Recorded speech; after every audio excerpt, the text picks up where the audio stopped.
From CBS News Bay Area, this is the Morning Edition. After more than a year of searching, Oakland finally has a new police chief. The mayor's announcement and reaction to the decision.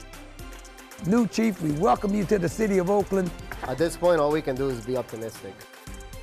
A plan to redevelop the site of the Concord Naval Weapons Station clears a significant hurdle, but more work is necessary before any shovels hit the ground.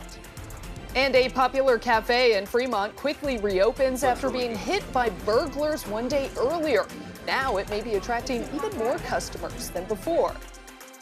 Good morning. It is Saturday, March 23rd. I'm Kelsey Thorid. We begin in Oakland, where the city is getting a permanent police chief for the first time in more than a year. Floyd Mitchell will be tasked with leading OPD. He comes to the Bay Area from Lubbock, Texas, where he was the police chief for 4 years. Mayor Sheng Tao revealed her pick in a video statement on Friday. Chief Mitchell is a strong leader and smart crime fighter who delivers results. Ardal Lin has reaction to the announcement that ends a contentious battle over the position.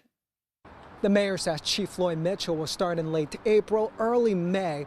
A lot of people I talked to support him, but they say he'll face a lot of challenges. The owner and chef of Snail Bar just wants to focus on making great food. But lately, Andres Gerardo Flores has had to hold safety meetings with staff. It is very frustrating because we're kind of living in this lawless city. He says last week, 2 men held up a worker. One robber put the worker in a chokehold and threatened him with a knife. Andrea says when the robbers couldn't find any money in the restaurant, they took the worker's wallet, phone, and backpack. Andrea says back in January, 2 thieves broke in and cost him thousands of dollars. The city even billed Andreas for boarding up the front door. It is a crisis, and we are all suffering from it, and it trickles down like a domino effect. Mayor Sheng Tao believes Chief Mitchell will come up with strategies to reduce crime and lead the department out of federal oversight. Chief Floyd Mitchell, he's a strong leader.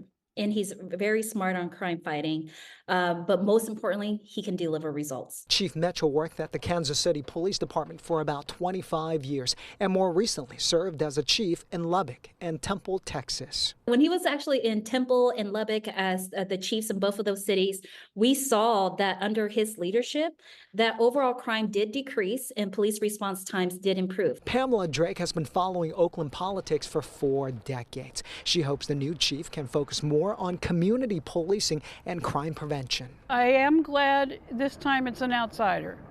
Previously, I would have said, like most people, let's pick somebody homegrown.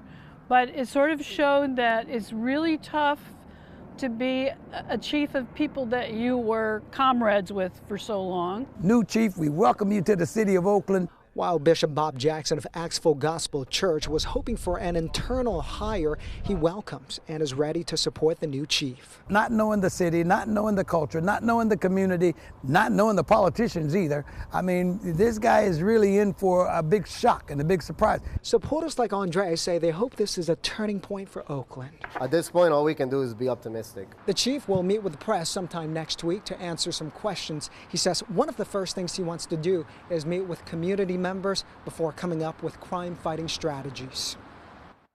The Oakland Police Officers Association had this response to the hiring, saying, quote, "We are pleased that the uncertainty has been resolved. Oakland's diligent police officers eagerly anticipate collaborating with Chief Mitchell in serving our community."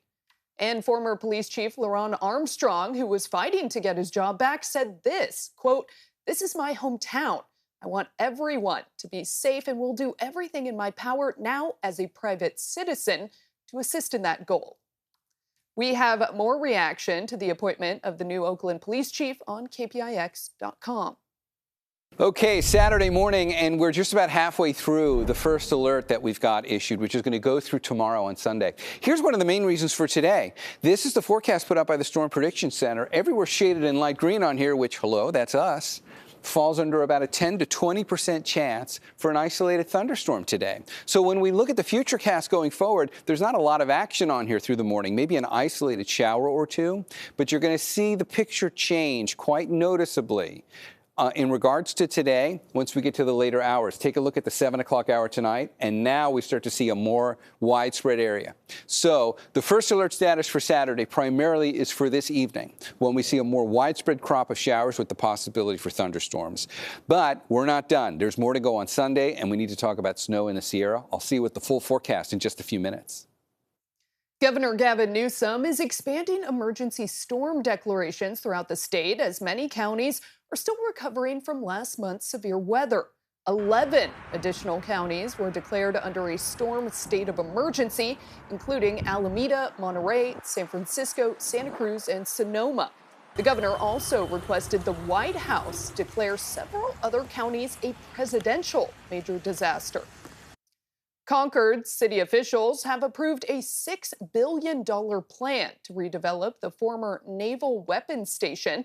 The concept would include more than 12,000 homes, 6 million square feet of commercial space, and almost 900 acres of green space.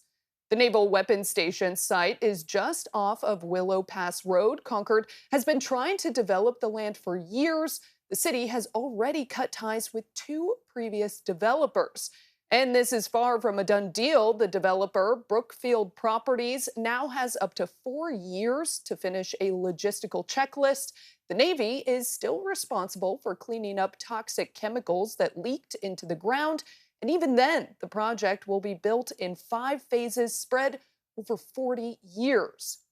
New complaints are emerging about the effort to build a new city in Solano County. A group of investors called Forever California wants to build on what's now mostly farmland.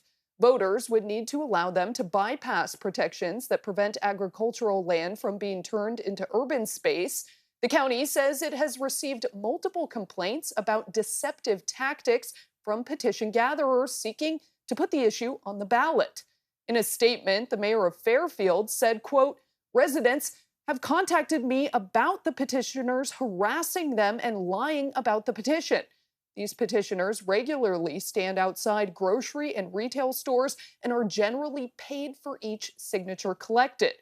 We reached out to Forever California, but have not heard back. A popular cafe in Fremont was back to serving customers on Friday after getting burglarized the day before.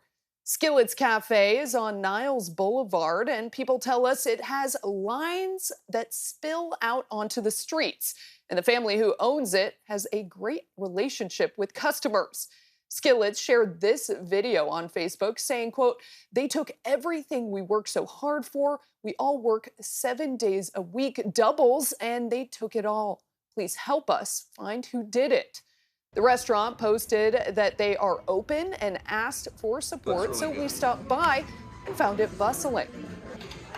Well, I found out this morning when we were on our way that they got broken into and robbed yesterday, and it breaks my heart because there's too much of that going around. People need to stop. Stop, please. Come on. This is a family-owned restaurant. They're just the best people ever. Some folks told us they were already regulars, but now will be coming even more often. It just so happens that Friday was the start of Fremont's Restaurant Week. Nearly 50 restaurants, bistros, pubs, and coffee shops are taking part. The event runs through the end of the month. Berkeley's Restaurant Week also started on Friday.